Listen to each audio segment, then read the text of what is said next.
Hello, what's up mga kautang? Welcome back again dito sa akin channel. So for today's video mga kautang, pag-uusapan natin itong utangan online na nawala na naman bigla sa Google Play Store. So mga kautang, 4 days ago, matagal ko lang siya nagawa na video pero may nag-comment sa aking channel no na yung app mo ma'am, wala na po sa Google Play Store. Wala siya sa Google Play Store, no? Pero hindi siya nawala sa Google Chrome, no? Sinearch ko siya dito sa Google Chrome, mga kautang. Chrome yung ginamit ko, mga kautang.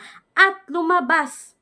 Lumabas po si Pautang Peso. So, ibig sabihin, wala siya sa Google Play Store. Pero, nandito na naman siya sa Google Chrome. So, tinype ko dito mga utang ko. As you can see sa screen, Pautang Peso loan app. Lumabas po siya pautangpeso.com or https www.pautangpeso.com. Kasi mga kautang, kung naalala niyo ito, yan, itong thumbnail na to mga kautang, itong review na to mga kautang, ay, yung topic ko dyan mga kautang is tungkol po kay Pautang Peso. At ang dami nagbash or nagalit. Maraming namang nagandahan sa video kong ito mga kautang. Kasi tinaytilan ko binigyan ko siya ng title na umutang ako dito. 8,000 agad ang offer, hindi ito mag-auto-reject. Must watch this video. Yan yung sinabi ko sa thumbnail sa video ko. Yes mga kautang, itong si Pautang Peso, masasabi ko talagang hindi siya mag-auto-reject. Itong si Pautang Peso mga kautang, kasi nga, pagkatapos mong mag-apply dito, kapag nakita nila mga kautang na okay yung mga information na binigay mo sa kanila, is tatawagan ka. Pero bago ka tawagan mga kautang, ang pinakaunang tawagan nila, yung mga contact person na nilagay mo sa pag-apply dito. Kasi itong Pautang Peso na itong mga kautang no, is 2 contact person lang ang hinihingi nila at isang co-maker. So, 3 lahat. So, mga kautang, alam nyo ba yung nangyari is hindi mo na ako tinawagan mo na yung nilagay ko sa contact person.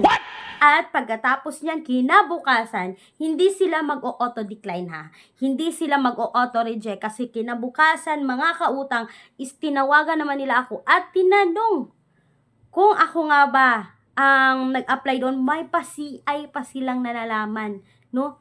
Magtatanong pa yan sila at ito na yung pinaka-worst part, di ba? Sa loan app na ito. Masasabi nating worst mga kautang kasi na kahit pagsabihan mo na sila na hindi mo na lang itutuloy yung loan kasi nga mga kautang makikita mo yung buong detalye ng loan app na ito.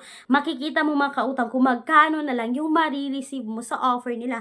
At yes mga kautang, masasabi ko sa thumbnail ko doon na 8,000 yung offer. Yan yung credit limit. Yes po, 8,000 talaga yung credit limit na makikita natin. Mabuti na lang nga itong si Pautang Peso kasi 8,000 lang yung binigay. Hindi katulad ng other online loan app na 40,000, 100,000. Ito mga kautang makikita nyo, 8,000 yung credit limit na binigay, yung offer. At ito na nga mga kautang no. So 1,500 yung offer sa akin. No, hindi talaga makukuha natin buo yung 8,000 o wag tayong mag-assume, mag-expect na 8,000 agad. So, magsisimula tayo sa small amount.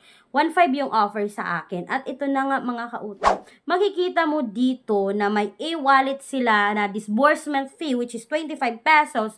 Yung bank dito 25 pesos. Yung all MLOL at RD Pawn Shop is 130 pesos. So, makikita mo dito mga kautang yung loan details talaga ni Pautang Peso. So, yung credit amount dito mga kautang is 1,500. Sabi dito loan periods is 150 days. At makikita mo talaga dito mga kautang no, yung kanilang credit assessment fee is 105 pesos. Yung platform management fee is 345 pesos. Yung post loan management fee is 120 pesos. Yung transfer charges mga kautang, yung disbursement fee is 25 pesos. So yung ma-receive mo dito mga kautang ay 905 pesos. Tapos, may interest pa sila na 100 pesos. So, babayaran mo ito mga kautang ng 1,600 sa loob po yan ng 7 araw. Itong Pautang Peso, no? Yan po yung real talk dito kay Pautang Peso.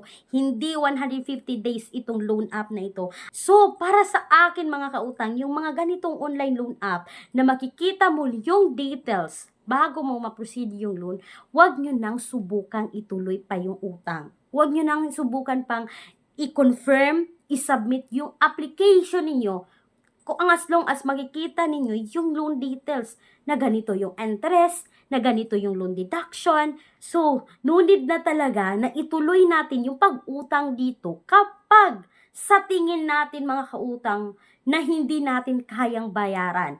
Or kapag hindi talaga natin kailangan ng pera, wag nang ituloy nun. So, para sa akin, maganda ang mga utangan online na makikita natin yung loan details bago ma-proceed yung loan. Kasi yung ibang mga utangan online, mga kautang, no, hindi mo makikita yung loan details. As long as i-proceed mo yung loan, dyan mo pa makikita yung loan details. Yan yung mga pangit na utangan online. Ito si Pautang Peso, no, wala siya sa Google Play Store, pero direct website na yung pag-apply niya dito, mga kautang, no. So, para sa akin, mga kautang, hindi siya recommended, no, na subukan ninyo, 'di ba?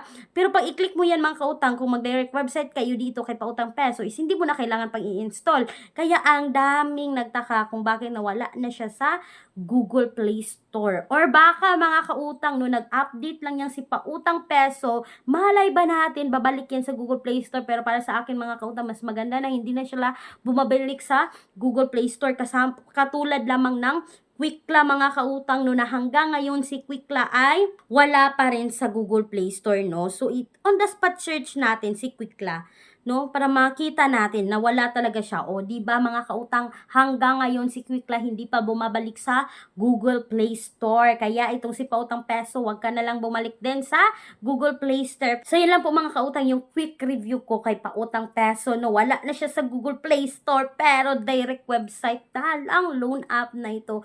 Kulang ang budget. Ang mahal ng mga bilihin. No problem. May solusyon tayo.